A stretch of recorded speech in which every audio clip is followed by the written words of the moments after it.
नमस्ते दीदी भैया, देखिए हमारे यूट्यूब चैनल पर जा रहा है साउंड का जी गीत पसंद आएगा तो लाइक शेयर करिए, घंटे पर पूरे घंटे जरूर बाजू में देखिए, लाइक और सब्सक्राइब करिए, ज़्यादा से ज़्यादा सपोर्ट करिए,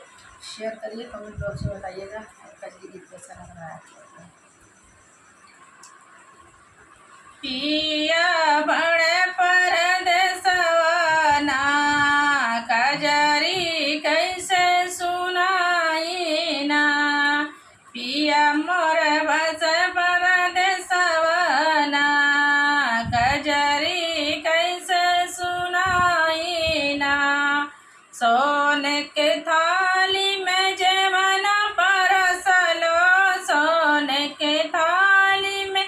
जेवना परसलो, जेवना के जेवाई ना, पिया मोर बस परदेसवा ना कजरी के सुनाई ना, पिया मोर बस परदेसवा ना, झाझर गेड़ुआ गंगा जल पानी, झाझर गेड़ुआ गंगा जल पानी, पनिया के पियाई ना, पिया मोर बस परदेसवा ना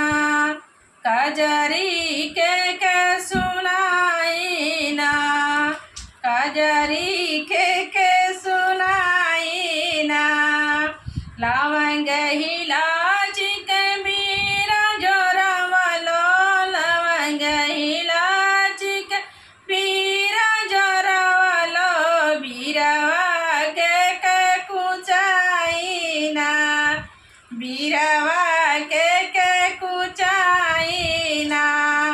पिया मोर पास परदेसवा ना कजरी के सुनाई ना, कजरी के सुनाई ना,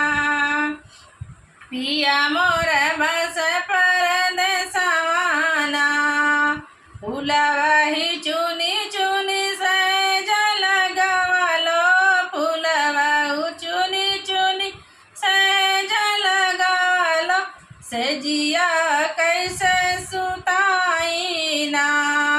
पिया मोर बस परदेसवा ना कजरी के सुनाई ना, कजरी